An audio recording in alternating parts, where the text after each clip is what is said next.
Hello and welcome Mm. to Clearing the Haze podcast. I'm your host, Chuck Marting, and today I have another nominee interview that we're doing for the NDASA Executive Board candidates. We have Emilee Avery with us today. How you doing, Emilee? I'm doing great. I appreciate the opportunity to be here. So, I want to give you an opportunity if there's members of NDASA that don't know who you are or what you do. Can you give us a little background of who you are, what you do in the industry, and what brought you into what you're doing right now? Absolutely. There's probably a lot of members who don't know me. I've been in the industry for a long time, but I haven't gotten more active specifically with this organization only in the last year or so. I took a step back from conferences and all of the front facing stuff for a period of time, working through raising my three kids and getting to a point where I can actually step away. I'm here and I'm trying to take that step forward to take my background and experience to help further the industry. I think from professionally, I've spent over 20 years in the drug and alcohol testing industry in various roles, mostly providing services for a company called Exelon, which is the largest utility company in the country. One thing that I probably haven't shared much during this campaign or in general in my background is more on a personal level. I jokingly have to say that I've done this job my whole life, or I grew up in the industry, which is actually the truth. It's not really a joke. So my mother spent the last 30 years of her professional career in drug testing. She got into the NRC space around the time that the regulations were implemented. I spent my childhood listening and absorbing all the regulations and the terminology and accompanying her to late night random scheduling shifts. That's where I got my introduction into the industry. It's essentially how I became a collector at the age of 18. I knew it, I understood it. It was an easy, okay, let's start here while I'm going to college. And then I just never left. So, another, I think, very impactful part of my personal and professional life stems from the fact that my father struggled with addiction his entire life and ultimately lost that battle at the age of 54.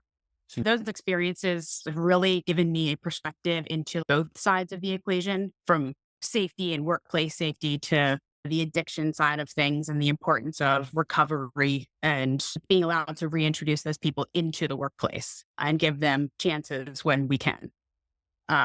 So I started off as a collector for both NRC and DOT, and then a trainer for both. Although my main focus for probably the first 10 years of my career was mostly in that NRC space. Mm. Within the NRC regulations, they would permit on-site laboratory screening instead of sending all specimens out to the certified lab. So we would run all the specimens on site, and then all of the presumptive positives and 10% of the negatives would then go out to the certified lab. I spent about 10 years doing on-site laboratory testing and then supervising and training all of our laboratory technicians as Mm. well. So that kind of gave me some perspective into the laboratory side of things too, and what happens after that specimen leaves the collection site. I was responsible for all the training and the day-to-day operations of collectors and technicians in the nuclear industry. I don't know how much you know about a nuclear power plant, but they will shut down and do an outage to do maintenance. During that time, they bring in a lot of contracted workers to do a lot of work in a very short period. There would be days when we would do 350 to 400 collections, and then all of those Wow. specimens would have to be run and processed on site and then shipped out. And then we'd start all over again the next morning. So anytime you'd have any kind of issues with the equipment or technology and things wouldn't work, it used to be a running joke that we would have power issues at the power plant. You have to deal with all those things as they happen. But that was a really interesting experience for me. And I did that until 2014, 2015. And 2014, I took the job as a DER on the non-nuclear side of our business, which was much more DOT focused, on DOT, things like that. There are several operating companies that fall under the Exelon umbrella. So I also operate in a governance and oversight role for those programs for consistency and compliance across the entire company. Um, in 2022, the company split. So the nuclear and the generation side of the business separated off into their own company. Hmm. I supported that transition and hiring and training their new DER on that side. Prior to that split, I oversaw and managed a pretty extensive non-DOT testing program where we had operations in 48 states, the District of Columbia, and Canada. The 8 years I spent managing that entire program gave me some pretty invaluable insight into obviously state drug testing laws, Canadian laws. And I think I'd be remiss to not give a shout out to Bill Current because I took membership at his site back then, which I've maintained, and it's a fantastic resource to be able to go to one spot and get that information, which with Absolutely. everything that has changed was extremely important to the industry. Having those resources and knowing where to find them in our industry is crucial. I do a lot of like policy writing and development of policies, along with employee education, reasonable suspicion, training and development. I've gotten a lot of experience with testifying at arbitrations, depositions, trials, unfortunately. But, and then so COVID hit and we do a lot of our collections internally in house. And there were so many concerns about breath alcohol testing from the employees. So we pivoted and started doing a lot of the saliva alcohol testing. So I got the certification Mm. for that. Employees just felt more comfortable with that for the screening portion of the test. So we just continuing to add services and add education as much as possible over time. I think I got my CSAPA in 2022. I was elected to the board of CCDAP in 2024. So I'm currently sitting on that board as well. And then, of course, in preparation for our fluid testing, became a trainer and a collector for that. So we can offer those services when they're actually available.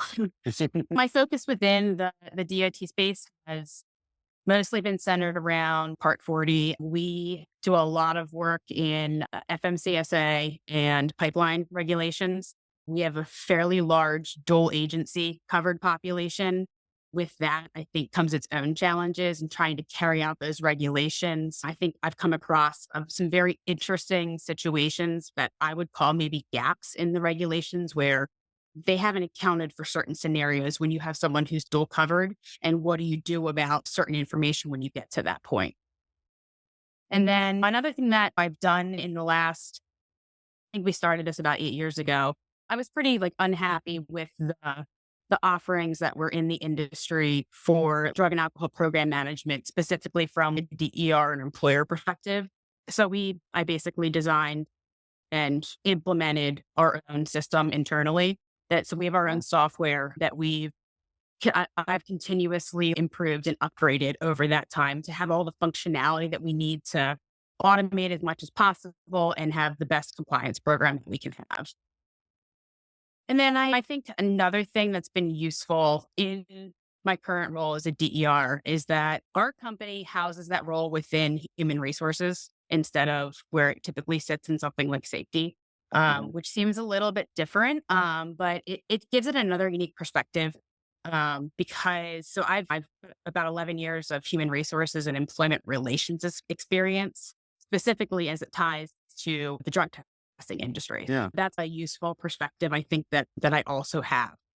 And just in general, just all these experiences, I think they've shown me firsthand like how workplace testing really promotes safety, deterrence, and even pathways to recovery and how critical education and advocacy are to the industry. You've got a lot that you've been involved in, I'm like a and it's lifetime student application. just there's a couple things that you said that I just want to touch on. One, you mentioned Bill Current, and I can't think of a better resource or mentor than he is, especially when it comes to things that you're specifically dealing with in your career and what you do for a living. He's the man when it comes to that stuff. And relying on him myself, he is the man that's got the facts. He's got the materials. And if he doesn't have it, he knows where to get it. And that's what's incredible. And to be able to know and find those resources is huge. Yeah, Yeah. 100%, especially his state drug testing laws. The fact that I can go to one Yep. resource and I can look for things versus just Yeah. asking Google, Yep. I it's agree. invaluable. The availability of resources to the industry and to members of NDASA is invaluable. Exactly. And then the other thing that you touched on that I just want to mention is I think it's incredible that we all have something within our own families that have been touched by drugs and alcohol in one way or another. When you start talking to people, Mhm. there's that influence of it has affected them in some way. I had it in my family, and then having been a police officer for 20 years, I was constantly involved in that as well. That's how I got into this. So having that, it motivates you to want to help other people so they're not having to experience the things that you had to experience or go through. I think that with your life experience and then the things that you're doing now, you have got an incredible amount of information and knowledge that you're able to share and bring to the board. It's interesting too because it's you're coming from a DER perspective as well, which is pretty Yep. unique as well. And like I'd said before on a lot of these other interviews, each one of you has your own tools and passion that you bring to the table that's going to be Mhm. so integral and so needed within that board. That's awesome. Every one of the candidates there is not a poor candidate on that list. No, It's a wealth of knowledge and experience and background and everything that I don't think the members can go wrong one way or another. If it doesn't work for me this time, I'll try again next time. and that's the best you can do. When DASA's got a vision, we've had that from the beginning of where we're wanting to be at in this industry and what we offer our members. So one of the things I want to ask is if you're elected to the NDASA Executive Board, what are your top priorities and how do you see NDASA evolving in the next 5 years? Yeah. So you touched on my first one, having that DER perspective. We are at a pivotal time in this industry. And I believe it's crucial to lend support to DER's employers. I'm coming into this from that perspective, seeing what I think is a gap in the industry. The reality is that service agents and many other businesses in this industry ultimately do work for employers and DERs. With the current state of this country, particularly around marijuana, that's where we need to direct some focus. Education and training for DERs and employers, I think, is absolutely necessary. And I'd like to see NDASA offer more in that area. Having employers take the easy way out and to just not do testing, obviously outside of the DOT space, I think that just hurts the industry and the members of NDASA because they're being affected by those employers then making that decision. And frankly, I think it's a huge impact on public safety. DER training came up on town hall earlier today. I was one of the first people to stand up and say, I agree 100%. I think DER training should be mandatory. And if not, we should at least get that word out there that this training exists, why it's important, how it can benefit employers. So I'm responsible for the compliance of our gas contractors, their drug and alcohol programs. So their program's not compliant, the employer are taking the hit for that, not them. Yep. Because they're working on our systems. Many of these contractors will utilize TPAs and compliance companies to manage their programs. And the thing is that they still have to have a DER. You can't contract that work out to a service agent. So in my experience, what I've seen is that a lot of these companies will just, oh, hey, you over there, like you're the DER. No training, no background. Okay, maybe here are the regs. So they have this very little snippet of information. And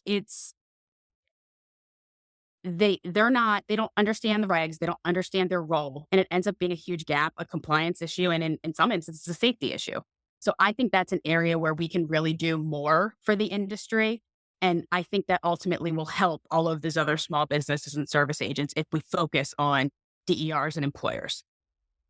And I think the other thing that I'd like to see is I think we're very heavily DOT focused, which I think is fantastic. I have a strong background in DOT, but given my start even in the NRC industry, I could see something like that being a great space for growth within a day. There's very much a lack of resources and support out there for NRC.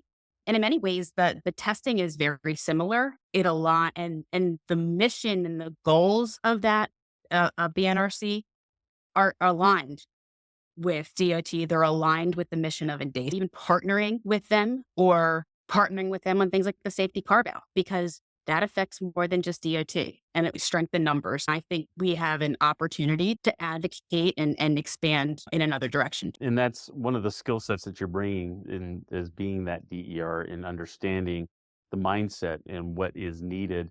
It is frustrating as a TPA and a collection. We go out and deal with the DERs, and about the extent of their training has been, here's your books. God bless you. I hope everything works out. And so then It's you have the poor DER that's mhm, sitting there when you go, hey, we've got somebody that just gave us synthetic urine. What is your policy? What do we need to do? And they look at you like the don't deer in know. the headlights and they have no idea. And they say, what do you think I should do? So Yeah, you end up yeah, having yeah. a breakdown DER session right there and then with these individuals. And it's sad Mhm. because in a lot of ways, we're setting them up for failure. And a lot of them end up getting frustrated. They end up leaving because they feel like they have all this responsibility and they are the ones that are going to take the fall if something happens. They're going to be the ones that are having to answer. And we're setting them up for failure by not taking them under our wing and helping Mhm. them progress. And I think that's one of the things that NDASA is set up to do with yourself and with a lot of the SAPs that we have that are coming in, having you being able to team up with them and to be able to offer that training and that mentoring with these individuals 100%. is truly needed. Because none of I us want think to see somebody get hung out to dry on no, something. And because let's face it, they come in and they do an audit. They're not going to care if you just got put in there last no. week. You're expected to know the regulations. You're expected Yeah. to know all this stuff. Y So you that's know the what's bottom funny line. about that is I was preparing for pipeline audit, and I went to pool because the state agency will come in and audit and then turn it over to pipeline. So I reached out to I won't say which program, but I reached out 'cause I'm, "Hey, when the auditors come in, they have a template they use. The template comes from the DOT agency." So I did a little search online. I'm like, I wanna make sure I have the most recent revision of the template so that Mhm. we're all on the same page. I do a search on Google and there's 4 different versions, 4 different links that take me to a different spot in the site. I reached out to the program manager. I'm like, could you provide me? I said, here are all the links. They all have something different. Could you let me know what the most current one is? And the response I get back is that you just need to follow the ranks.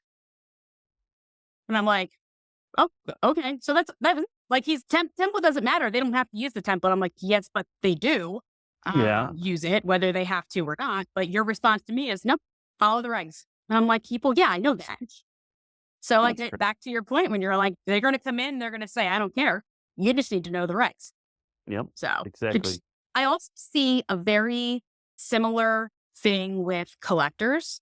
I think we have some fantastic collectors in the industry. I think we have some fantastic collectors. I've also encountered some very poor collectors. A lot of times that maybe it's Occ Health clinics that their focus is Occ Health, but they also offer drug testing too.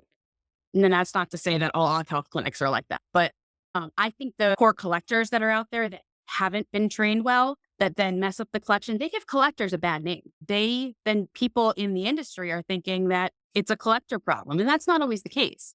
But I think it all comes down to training, education. Yeah, it's a similar story to the DERs, I think. Yeah, it's the resource part of it, helping these people develop. And if you're taught bad habits, you don't know anything different. That's how you were taught, how you do it.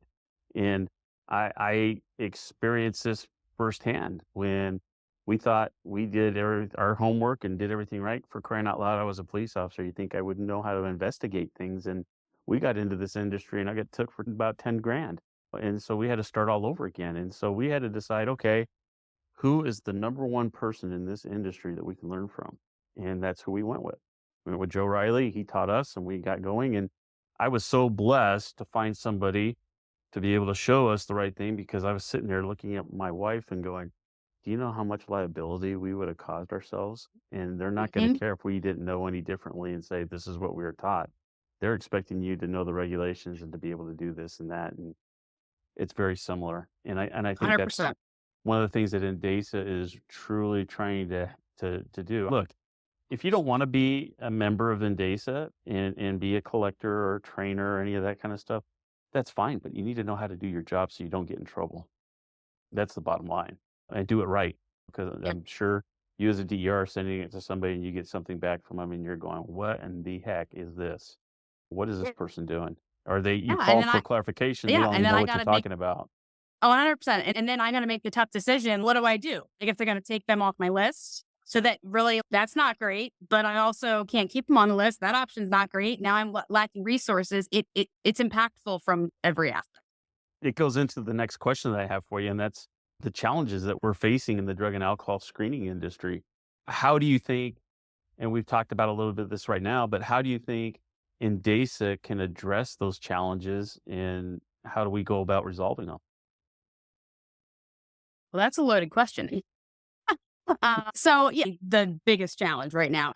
I mean, I think that's impactful, Should particularly from working for a multi-state employer and trying to carry out a program in multiple states where every state has their own law. Every law is changing rapidly, and those laws are being written in a way that set up employers for failure. To be honest, the people that are writing them or voting on them do not truly understand the words that they're putting down on that page.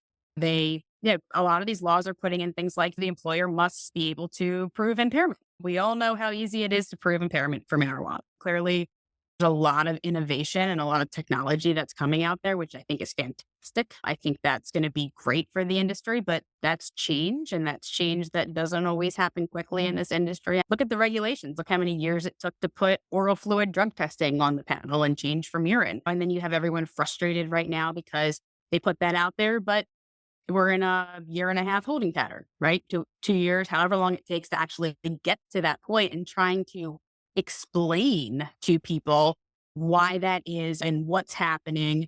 And I think that also adds on to the challenges around marijuana, even from an education perspective. There is so much incorrect information out there that people just take at face value, and having to constantly counteract that. And it's hard to be offensive in the way things are right now, or constantly playing defense. But yeah, and I run into that even with employees. There's so much CBD. There's trying to constantly have to educate people in order to set them up for success and to be able to even be an employee in the industry as it is right now. I think that's the biggest challenge. I could probably talk for the next hour about all the challenges specifically related to marijuana. And then I think I go back to, even again, just the DER, the education, trying to get those resources and support out to all of the players in the industry, and getting everyone to understand the importance of it. I think I think one of those that's biggest things that we're dealing with is marijuana. Like you yeah, said, we're in Colorado. We've had it for 2 decades, and we still have employers that have no idea what to do for policies. They don't know how to yeah, deal with this. But yeah, it's a industry challenge that we've not been as good as the pro marijuana groups have been on getting our 100%. message out to help them. And that's where Yeah, we've got to catch up. it's advocacy, and we're behind. We started way too late. We didn't get in front of it. They have been fantastic about pushing out their beliefs or their position. And yeah, we need to get a lot better about it. I think even down to the state level. I think getting advocacy on the state level is probably just as important, if not more important, than what we're doing federally, because of it's again having to deal with everything being different everywhere is just such a challenge. At least federally, you're like, okay, we got one thing, it's across the board moving forward. But from a state perspective or even a local perspective, we have local areas that have their own, like, you can't pre-employment test here or whatever it is. It's very challenging to navigate. And I can see why people are just ready to give up. Um, Throwing their hands so up. yeah, I think It's yeah, we've run into a lot of employers that are not only frustrated, but a lot of times they feel like they're being bullied by their own employees when it comes to mhm, this. yeah. Where they're And the thing is, telling they don't have the tools. mm, Yeah, they don't have the tools to navigate it. They don't have the tools to respond. So it's easier just to say, I'm done. And that's not in the interest of safety. That's not the answer. But that employer also doesn't want to be the guinea pig for those. There's not a lot of case law out there. You have employers that are going to end up being that guinea pig that don't want to take that on. So I don't know what the exact solution is to getting good information out to the right people. But yeah, I think we have a lot of work to do. And it's a huge challenge to the industry right now. You keyed in on something which kind of goes into our next question that I have for you, and that's the advocacy part of this. NDASA plays a big role in the advocacy and shaping policy related to drug and alcohol testing. We just got done having our advocacy day in Washington, D.C., and then you had an experience that you can talk about here in just a second. But Yep. I want to talk about that a little bit because I think that if the members knew just how vital and how great of an experience that is, you'll wanna go, and you'll experience that, but how would you work to strengthen our organization's influence in that policymaking and in industry regulations with the advocacy? I'll take a step back and just talk about why I think it's important. You've touched on it. It provides a dedicated opportunity for our members or members of the industry to directly connect with their elected officials, to voice their concerns on specific issues that are impacting the industry, and then influence policy decisions by sharing our perspectives and advocating for legislation that aligns with our priorities. Advocacy essentially gives our association a platform to be heard and actively participate in the democratic process. I think I touched on it earlier. A lot of these laws that I see that are coming out of states, the language from an application perspective makes no sense. And Mhm. clearly, people that were writing it or were involved did not understand the implications that language would have. Oh, if we don't have input at the right time and to stop that in its tracks, it can be devastating for people in the industry. The more members that participate, the more it amplifies the message and demonstrates the strength and support for the cause that we're advocating for. I said something similar on town hall last week after we got back from Advocacy Day. I had the honor of participating last year and this year. And last year was my first year. I will go back every year if I possibly can. It was a phenomenal experience.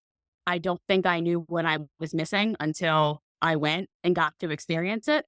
And it really gave me an idea of the legislative process, a piece that I didn't really understand before, but I have a much better appreciation for how that process works or doesn't work at times. I can see the impact that it has comparing my last year experience to this year. Last year, I was a little surprised, to be honest. Not a single office that my team met with last year really understood why we were there. They didn't understand the concept of the safety carve out. They didn't understand the impact that rescheduling would have. And you could just see this look of like deer in headlights. They just Mhm. sat there. But what do you mean you won't be able to test for marijuana for pilots and truck drivers and bus drivers? In fact, there was one office that we went to where the person we met with said, "Is there any pending marijuana legislation? I'm not aware of any. You could bring it. Could you bring that back to me when we have some?" And we're all like, "Where have you been for the last decade?" It's the lack of knowledge was just startling to me. I thought they'd at least we'd be going in there and starting from somewhere, not from scratch. I think the theme for last year when we were there for me was we were there explaining why the safety Yep. carve out matters. We were educating them. This year, I could see a huge shift from why to how. The education that we provided last year, you could see the impact that it had. Clearly, there were people that heard what we said. People were understanding the implications that rescheduling could have. And that may not have been just from Advocacy Day last year. Obviously, there's other people advocating, there's other stuff going on. Clearly, Joe's been very involved in all the marijuana rescheduling stuff. So there's other stuff that happened, but there was a clear shift from last year to this year. There were a lot of the conversations that we had this year were more about the how. How do we go about doing this? What is the best way to do it? How do we get that carve out in there? We had several offices that were like, wouldn't it be easier just to write a statute? And we're like, yes. My coined phrase from advocacy, right, is we're in there saying we want a safety carve out. Any legislation that comes across your desk, we want you to add this language in. I said, it's like playing a game of whack-a-mole. Every time one pops up, we just got to keep, slapping it back down. And that is not the way to fix this problem. But getting someone in front of it and being the face and writing that legislation and moving it forward is something that's going to be extremely important. But I think my biggest takeaway is that every voice really does matter. Um, I think we need to have a much stronger presence at state and local level. Employers, DERs, and in turn, service agents are, progressively impacted by all of these changing laws. My stamp on Advocacy Day. It's that I heard a lot of positive things that came out of this advocacy day Mhm. that was experienced by a lot of people that went both years. I was there the year before. I couldn't go out this time because I had other commitments, but it was comforting to hear the different experiences that people had this time compared to last time. It felt like we were breaking down walls at that point, and now they were welcoming you back, knowing who we were, what we were there for. It was a little bit easier for you to be able to express what our concerns were than it was the first year. That's good to hear. And I think that you're right. I think that it's something that we have to continually work on. It's something we got to continually have people up there reminding, hey, we're still here. We're still trying Yeah. to get these things Mm, going. And I think eventually yeah. what will happen is you're going to have a group of them that will get together and say, okay, it's time to start moving forward with this. And that's Yeah. what we're waiting for. Yeah. I Um, think one of the questions that we heard a lot this year was like, what other congressmen are on board? Who's taking the lead? Those were more questions this year. It was clear we're in. We just need someone to take the lead who's and got move my it back? forward. Who's got my back and who's going to stand with me? Yeah, exactly. So Nobody wanted to be on the island by themselves. that's right. Nobody wants to be on the island by themselves. I don't care what they say. It's funny because that kind of leads into the next, and that is innovation and technology that we're experiencing in this industry. And you touched on it a little bit earlier too. With all the advancements that we're seeing in testing and the evolving regulations around it, how do you think NDASA can help its members stay ahead of those changes? So I think it's continuing the variety of knowledge and experience in the industry, the strategic partnerships with people in the industry or either other related industries. And I think it's using that breadth of knowledge and relying on those people to bring that stuff forward. I've seen a lot of the impairment detection stuff that's coming out, and I think it's grabbing those resources, putting that information in front of members and allowing the membership to help push that forward and figure out how we move into like the next phase of the industry using innovation and technology. I think you're correct. It's going to be a long road ahead. I don't think we're going to get instant things out right now. We've seen a lot of good ideas go to the wayside because they Yep. just And didn't nobody have the wants to, again, ability, nobody wants to be the guinea pig. proof of So, concept, yep. things like that. But I am impressed and I am hopeful because we still have people that feel that they have something that will work. And I think eventually it will find something. But until then, we really need to focus and concentrate on what we have right now and make sure Yeah. that we're efficient with that in order to embrace the other. Because what my fear is if we don't do that, then people are just going to just rely on this over here and forget all the other stuff. Yeah, I was just going to touch on that. And I think maybe what happens is there's no way we're going to go from what was current state now and be like, okay, let's just go start doing impairment detection. I think there's going to be a period of time where we're partnering that with the drug test to say, okay, we have this result and then we have this over here and we can marry those two together to try and to cover our bases. It's not going to be a clear shift overnight. It's going to take a lot of time. But it's encouraging to see that there's at least stuff out there because the laws have outpaced the technology as it exists today. I mean, we don't have at our fingertips what we need to be able to do what these laws are saying we need to do. So I think it's encouraging, but yes, it's going to take a lot of time. It's going to take time, but we can embrace it and try and encourage it is the big thing. Obviously, you have some leadership abilities and you've been in that leadership position. What leadership qualities do you feel that you're going to be bringing to the executive board? And can you share just an example with us on some of the successfully led team initiatives that you've had in the past or experiences that you've had in that? But yeah, I think from a leadership perspective and being on a board, the willingness to consider different perspectives, both from the membership and other members of the board. You have people that are coming from all different backgrounds and experience. Leadership for me is really about integrity and accountability and courage. The courage to do what is right over what is comfortable, fast, or easy. Nothing in this industry is going to be comfortable, fast, or easy anytime soon. I can have a strong personality and I'll advocate and I'll stand my ground when it's warranted 100%. At the same time, I'll be the first to concede when I'm wrong or admit that I was wrong. And I think it's extremely important to know when and how to utilize strategic partnerships. And like I said before, the vast knowledge that we have within an association like NDASA. I recognize that it's important to lead by trusting others, um, to be the voice and allowing them to flourish because as a leader, you're not going to be the expert or great about everything. You have to rely on those people around you. The one thing that I have stood by my entire career are going back to the basics of education and knowledge. I'm a firm believer that at least understanding the basics of all of the roles that touch your job within the industry. And I think this is how I got to where I am today. I've just kept branching out and building on, but yet maintaining basis for my career. Um, that knowledge and understanding allows you to do your job better. Mm. I can't do my job unless I truly understand the role as a collector. And that goes beyond just reading Part 40. That's truly understanding what goes on at that collection site so that I can do my job better. That's something I've always pushed for my peers is to do that same thing. Yeah. And as a leader, I've never been one to hoard information. I'd rather share and educate and strengthen all of those people that are around me because I think that's to the benefit of everyone else. One of my biggest pet peeves is the phrase, it's not my job.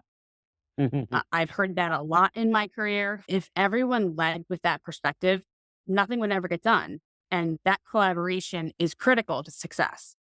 I think an example of this in more recent years for me is I've become, unfortunately, a subject matter expert on driver qualification files. Something I never really wanted to know, never wanted to do. The way we had our company set up inserted the clearinghouse piece into our driver qualification file. So if you have a CDL holder, they need to have that component, keep it all together. I found some gaps and I found some issues, which then directly linked back to if they don't have a file for that CDL holder, guess whose program is now non-compliant because that piece didn't get done. I've made it my job to understand the ins and outs of the processes. In that respect, I became the go-to person, but then taking that and educating the people that need to have the information so that they can do their jobs better. And be willing to take on that responsibility is the big thing. Because what you said, there's a lot of people that don't want to touch it because they don't want it to be their job because they don't want to get stuck with it. But it has to get done. And so I think that you're absolutely right. You have to take that initiative. You have to be the one that says, okay, here we go. Let's roll up our sleeves and let's get this figured out. And I think that's At the exactly same time, sometimes what yeah, we go ahead. experience Yeah. in leaderships. And the thing is, the fact is, you can't take on everything yourself. So Yeah. even if you do take on those things, then you have to go back and educate the people who need to do it so that they can then carry it forward. Because it's impossible. You can't just keep piling more and more on and expect that you're going to be able to sustain that. You need that wealth of knowledge underneath you to continue. I think one of the strongest things for leaders, and I have another podcast, it's called The Language of Leadership. And I think the biggest thing that I have learned is from those leaders that have taken on being the person of influence, being the one who steps up, being the one who does that initiative, doesn't ask questions, just does it. And it has an effect on everybody else around it when they start watching, because then they are like going, this is the way you do it. This is how you Mhm. get things done. And you don't have to say a word. I've had to sit back and think about that with some of the great leaders that I've had that have been in my life.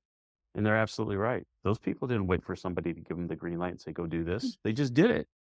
And they learned and they screwed it up, but they took responsibility. Said, you know what? I was trying to figure it out and I messed it up. All right. So now teach me Yep. what I did wrong. So Yep. that, Accountability, 100%. there you go. That's another key that I believe in too. Membership growth. We have experienced a large amount of growth within NDASA. The growth that we experience, know that we felt that at some point we would be where we're at right now. I just don't think that Hmm. we knew that how quickly we would Yeah. be there because NDASA has really been embraced by a lot of people within this industry, realizing what our dream was and what we wanted to accomplish. And it's really Mhm. cool to see it happening. But I think when you probably heard this from the other interviews that we've had with us in NDASA, what makes us kind of unique is having our committees and having people that can choose where they want to get involved and how they get involved. How do you think you can help with enhancing NDASA's engagement with its members and attracting those new professionals and those other organizations that really should be here and being a part of this organization? I think a lot of it is the committees that are there are fantastic, and the people that are going to be the integral part of success are the people that are going to join, Hmm. those committees. And I I've offered to be on other committees, and I said, "Hey, is it full? If not, could you add me?" And I've never been told no. It's not like they're saying, "Oh, we're only going to take this many people." Any voice that wants to be heard by Endesa can be heard. I think that's fantastic. I think we could come up with other committees, like areas where there is an employer rights committee, maybe a DER. We need to get them growing and we need to implement any areas of the industry where we think we need to move forward. We need to create a committee and then consistently have meetings, take the ball, run with it because our members are the ones that are going to help us do that and to get engaged because the engagement is going to come from them wanting to be there and it being meaningful to them. So I think offering those things, I talked a little bit earlier about wanting to move forward employers, DERs, maybe even NRC. It might not be the time right now to do that. I think we might need to cultivate this massive growth that we've already had and be great about what we're doing now. Because clearly you don't want to expand too fast. You do it too quickly, then you're not going to be successful. So I think we want to make sure that we have this really strong foundation supporting every area of the industry that we currently have in the membership and making sure that we're giving them the tools and the committees and the information that they need and they want. Very much. I agree with you. Emily, you've been really gracious with your time, and I really appreciate you coming out and letting us know who you are and what you stand for. I think that you bring a lot to the table.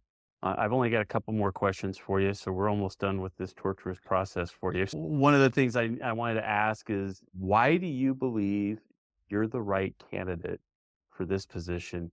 And what message would you want to try and leave with our members in their consideration for your vote? As I said before, reading through the candidate profiles, being on a meeting with them the other day, there's probably not a poor candidate in this group. Everyone brings a wealth of knowledge and experience, and I think everyone could be impactful to Endesa. The reason I think I would be good on the board, I want to be able to utilize the skills, talents, and experiences that I've had to benefit the association. I believe that I truly can provide a unique perspective to the board, not necessarily a better perspective, but a unique perspective. Given my background, where I came from, the DER employer perspective, which I think is crucial to everybody else in the industry because the other service agents are ultimately many times working for DERs or employers. I think it's a missing piece to the puzzle right now. And, my goal is to find ways to contribute and have a positive impact on the association, its members, and really the industry overall. It's, I touched on this in the very beginning. It's about giving back for me. I haven't been a front facing player in the last couple of years from the association perspective. I've been doing work from the background, but I'm ready to step up. I'm ready to give back. I'm ready to help the association and the industry. And I'm passionate about workplace safety, employer rights, regulatory compliance, advocacy.